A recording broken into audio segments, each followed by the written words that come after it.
आज लोग इवेंजलिज्म जब कर रहे हैं तो इवेंजलिज्म के नाम पे अपने चर्च के पास्टर, अपने स्पिरिचुअल फादर, अपने आत्मिक माताओं पिताओं के पर्चे बांट रहे हैं और उसे वो इवेंजलिज्म का नाम दे रहे हैं। कितनी शर्म की बात है कि मसीह के सुसमाचार को बिगाड़ दिया है, जैसे पौलुस बताते हैं गलती हुई। मतलब उनकी पिक्चर्स को अपनी प्रोफाइल पिक्चर बना रहे हो। आप क्या कर रहे हो?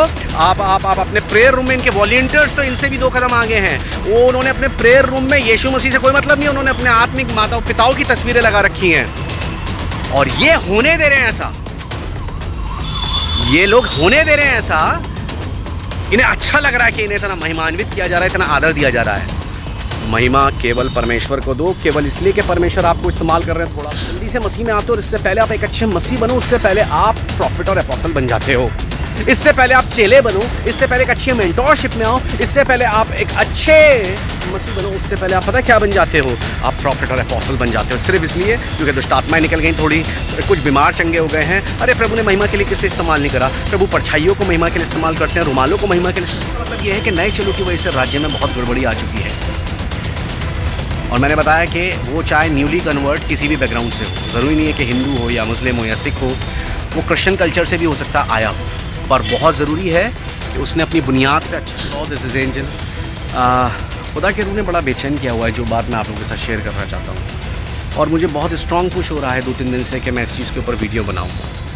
तो वो है कि जो नए चेलों की वजह से परमेश्वर के राज्य में अब गड़बड़ आ चुकी है। खुदावंद यस्सु मसीह की जो देह है ना, मसीह की देह, उसमें जो करप्शन आ गया है वो ये है कि पौलुस तिमुथियुस से कहते हैं कि तुम में से जो अध्यक्ष बनना चाहता है, बिशप बनना चाहता है, दूसरे अल्फाज में यानी कि जो लीडर्स के ऊपर होना चाहता है, मतलब अध्यक्ष वो जो दूसरे लीडर्स के ऊपर लीडर है, आप समझ रहे हैं, क्रिश्चियन लीडर्स के ऊपर जो दूसरा बड़ा लीडर है, वो नया चेला ना हो, कहीं ऐसा ना हो कि घमंड करके शैतान का सा क्या पाए, दंड पाए।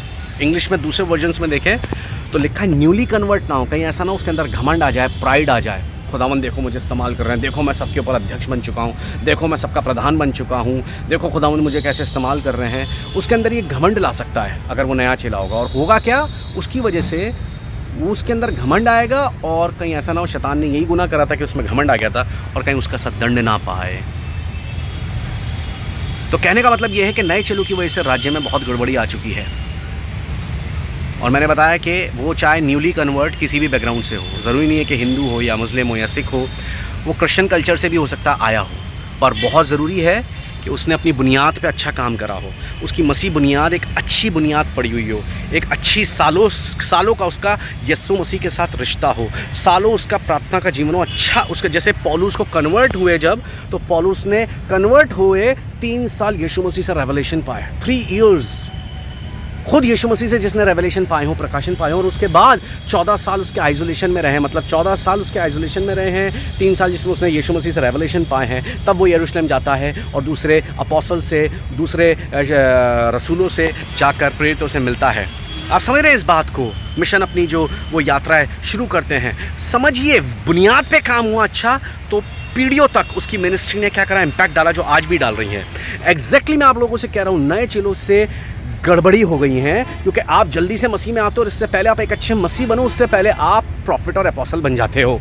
इससे पहले आप चेले बनो, इससे पहले एक अच्छी मेंटोरशिप में आओ, इससे पहले आप एक अच्छे मसीह बनो, उससे पहले आप पता क्या बन जाते हो? आप प्रॉफिट और एपोस्टल बन जाते हो। सिर्फ इसलिए क्योंकि दुष्ट आत्माएं निकल गई, थोड़ी कुछ बीमार चंगे हो गए हैं। अरे प्रभु ने महिमा के लिए किसे इस्तेमाल नहीं करा? प्रभु परछाइयों को महिमा के लिए इस्तेमाल करते हैं, रुमालों को महिमा के लिए इस्तेमाल करते हैं, मुर्गों को, कौओं को और गधों को भी परमेश्वर ने कलाम बताता है, बाइबल बताती है कि उन्होंने अपनी महिमा के लिए इस्तेमाल करा, अपने जलाल के लिए इस्तेमाल किया।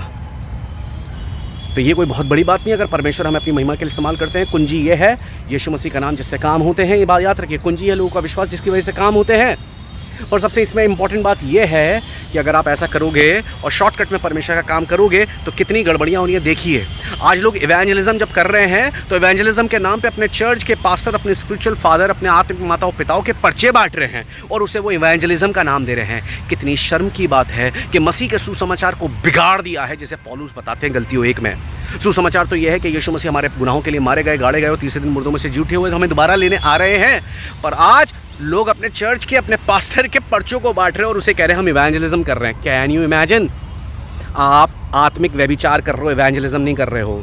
आप मसीह की महिमा आप इनको दे रहे हो, अपने स्पिरिचुअल फादर और मदर्स को। अगर ऐसा कर रहे हो क्योंकि आप अपनी प्रोफाइल पिक्चरों को उनकी प्रोफाइल पिक्चर बना रहे हो, उनकी प्रोफाइल मतलब उनकी पिक्चर्स को अपनी प्रोफाइल पिक्चर बना रहे हो, आप क्या कर रहे हो? आप अपने प्रेयर रूम में, इनके वॉलंटियर्स तो इनसे भी 2 कदम आगे हैं। वो उन्होंने अपने प्रेयर रूम में यीशु मसीह से कोई मतलब नहीं, उन्होंने अपने आत्मिक माताओं पिताओं की तस्वीरें लगा रखी हैं। और ये होने दे रहे हैं ऐसा, ये लोग होने दे रहे हैं ऐसा। इन्हें अच्छा लग रहा है कि इन्हें इतना महिमान्वित किया जा रहा है, इतना आदर दिया जा रहा है।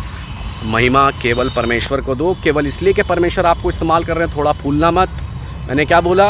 परमेश्वर पत्थरों को भी महिमा के लिए इस्तेमाल कर सकते हैं। इसलिए प्रभु ने बोला यहूदियों से कि परमेश्वर तो पत्थरों से भी अब्राहम के लिए संतान पैदा कर सकते हैं। किस चीज़ को परमेश्वर इस्तेमाल नहीं कर सकते हैं?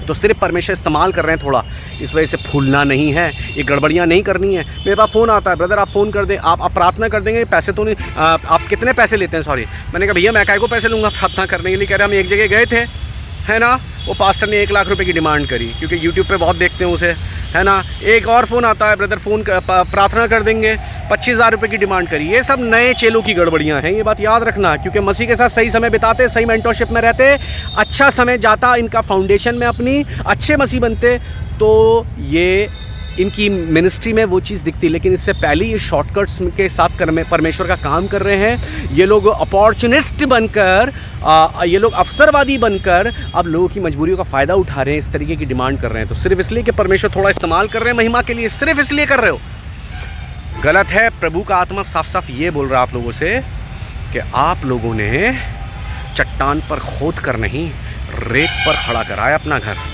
और जब परीक्षा आएगी, जब आंधियाँ आएंगी और जब बाढ़ आएगी और जब मैं बरसेगा ना, तो घर बहुत जल्दी गिर जाएगा। क्योंकि जो चीज़ जितनी जल्दी तैयार हो जाएगी उतनी जल्दी गिरती भी है, ये बात याद रखना। शॉर्टकट में परमेश्वर का काम करने की कोशिश मत कीजिए। मन फिराएं, तौबा करें, महिमान्वित यीशु मसीह को करें और मेहरबानी से पैसे को एक तरफ करें। इस बात को याद रखिए, पैसा तो आपके पीछे आएगा। ये लोगों की जिम्मेदारी है, विश्वासियों की जिम्मेदारी है। जब परमेश्वर आपको किसी खादिम के ज़रिए ब्लेस कर रहे हैं, तो ज़रूरी है कि आप भी उस खादिम के प्रति आपकी जो जिम्मेदारी बनती है वो पूरा करें। और प्रार्थना करने के लिए पैसे, हीलिंग प्रेयर करने के लिए, ले हैंड्स करने के लिए पैसे, ये कहाँ से आ गई गड़बड़ हैं? प्रेयर रूम में तुम आयतें लगाओ, प्रभु के वचन लगाओ, उसकी जगह तुम अपने हैं स्पिरिचुअल फादर मदर की तस्वीरें लगा रहे हो। ये सब क्या हो रहा है? खुदा का रूप बोल रहा है, मैं बता रहा हूँ, मन फिराइए, वरना रेत पे खड़ा करा है। शॉर्ट सक्सेस से जल्दी सक्सेस मिल गया तो ये समझ जाना कि इसमें फूलना मत, घमंडी मत बन जाना, गिर जाएगा घर बहुत जल्दी, जितनी जल्दी तैयार हुआ है। इसलिए मन फिराएं, खुदावंद की तरफ फिरें और अपनी नींव पर, अपनी बुनियाद पे काम करें। ये बात याद रखिएगा, क्योंकि मैं तब तक कुछ नहीं बोलता जब तक खुदा का रूह मुझसे बोले ना, मुझे प्रेरित ना करे, मुझे हिलाए ना कुछ बोलने के लिए। और अगर मैं बोल देता हूँ तो याद रखें, उस बात को सीरियस लीजिए, क्योंकि खुदा का रूह इस चीज़ को लेके बहुत ज़्यादा शोकित है। Praise the Lord.